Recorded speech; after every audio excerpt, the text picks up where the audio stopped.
If your church is in the middle of a hiring process, do you ever wonder why sometimes great candidates aren't sticking around in the hiring process? You find somebody that you're looking at and you're like, oh my goodness, this person is gold. They would be so great here. And you start the interview process and they just almost flake out on you. They don't stick around. Here's the reality today that we're going to talk about is it might not be them. It might be you. And today we're going to unpack how some churches unintentionally scare off their top tier talent, their top potential candidates. It could be poor communication or chaotic interviews. We're going to cover what makes great candidates quietly walk away during that job search process and how to fix it. Hi there, my name is Todd Rhodes, and I am one of the co-founders of Chemistry Staffing, and I'm your host right here on the Healthy Church Staff podcast, of which you are listening to. All right, very good. We've got a strong candidate in the process, and then poof, they disappear. They ghost you. Have you ever had that happen? Ghosted mid-process. You really were excited about a candidate, and then all of a sudden they're gone. It might not be their lack of interest. It might be that your process is scaring them away. So today we're going to talk about some red flags that your church might be sending during the hiring process. And here's the thing, you might not even know it, okay? So here's where I want to start today. Those people that you're talking to about possibly coming on your team, on your staff, those candidates, they're observing a lot more than what you think. And actually, every touch point is a signal, whether it's an email or a Zoom call or a text or who's on the interview panel, or how long you take to follow up. And many churches just aren't organized. And a disorganized process, I will tell you, communicates a disorganized church, and a disorganized process communicates a disorganized staff. Cold, impersonal interviews communicate a cold, impersonal culture. And candidates assume that how you hire is also how you lead. So if it's sloppy or if it's slow, that's their first indication. That's why they expect that if they accept a job at your church, it's probably going to be sloppy and slow. Okay? So here are some of the most common candidate scaring mistakes. So if you found a really great candidate, you thought you were going to have a really good conversation. You're dreaming about bringing them on your team, and then all of a sudden they're gone. Here are some common candidate scaring mistakes, okay? If you take too long and there are too long of delays between communication, you got to keep things going. I remember 20 years ago, candidates would only look at one church at a time. That's changed. They're looking at 4, 5, 10 churches at a time. So that's one thing. One church at a time, and it used to be that it was a dance, right? It was a season where it could take 2, 3, sometimes up to 6 months to you're having conversations with a church. And there were long delays, but it's not that way anymore. If there are long delays, if there is a delay, if you say you want to take the next step and then they don't hear from you for a week or 2 weeks, that's too long of a delay. And it's going to scare them off because they think either number one, you're not interested, or number two, you're not organized, okay? That's a common mistake, long delays. Another common mistake is poor follow-up or really vague answers, right? So if you say you're going to follow up and they have to follow up with you because you said, hey, I'll get back with you in a couple days, and it's been 4 days, 5 days, either you've not followed up or you just kind of give some vague answers that don't tell them where you're at, that's another thing that's going to scare people off.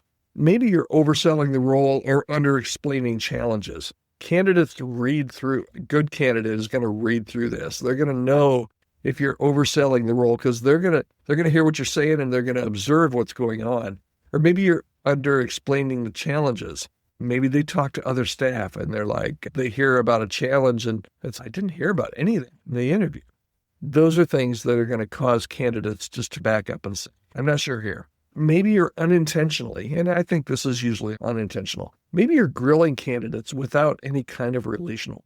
And this can happen very much in a group setting, it can happen one-on-one as well, but it can also happen, I see it happen quite often in a search committee or an elder board meeting where you've got 5 or 6 elders or search team members and one candidate. It can feel like a piling on, and that will scare candidates away. Or maybe on your team is relationally warm and who isn't, right? Control that as much as you can. You really want to. Gone are the days where it's like everybody would love to work at my church. Everybody would love to work somewhere, but maybe not your church. So make sure you take it easy on the grilling without relational warmth. Maybe, and again, I don't think this is intentional, but it is a warning sign. If you're making candidates guess the next step or guess what the timeline is, you should always leave every interaction with, hey, here's what we're thinking is going to happen next. We're going to review, we're going to have a conversation, but I'll get back with you by Tuesday or something like that. The next step thing is going to keep people on board. Okay, so here's a tip for you. Candidates aren't just answering your questions. They're asking themselves, could I thrive here? Can I trust these people? Okay, those are really important questions. You're asking those questions of them, but they're also asking those questions of you. All right, and then finally, how do you create a process that attracts instead of repels? How do you draw candidates in rather than having them leave prematurely? And that's the opposite of what we were just talking about, right? You need to be fast and clear and kind. You need to communicate well. You need to keep candidates in the loop. Even if there's no update, it's not bad.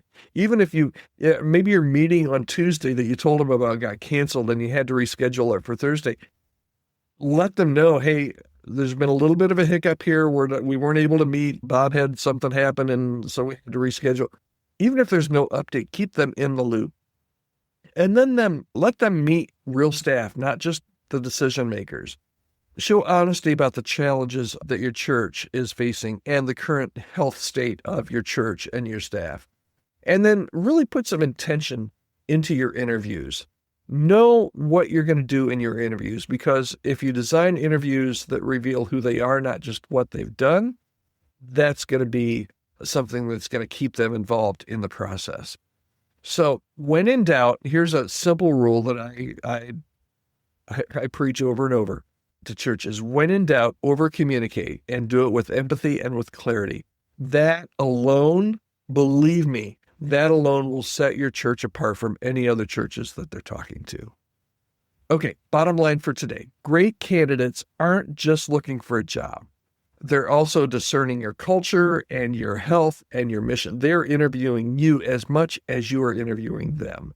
And the truth is, if your hiring process is sending the wrong signals, you'll keep losing the very leaders that you're hoping to hire, and you're going to lose the leaders that your church needs the most.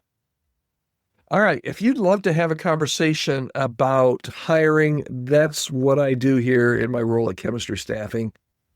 Anything having to do with helping you find great, healthy long-term staff or just develop a healthy staff. I would love to hear from you and start a conversation, see if there's a way that we can work together. You can reach out to me anytime, podcast@chemistrystaffing.com, and with any questions that you might have about staffing or hiring or firing or any of that good old PR, HR, all those initials type stuff, reach out to me, podcast@chemistrystaffing.com. All right, that's it for today. I hope you'll join me again tomorrow right here on the Healthy Church Staff Podcast.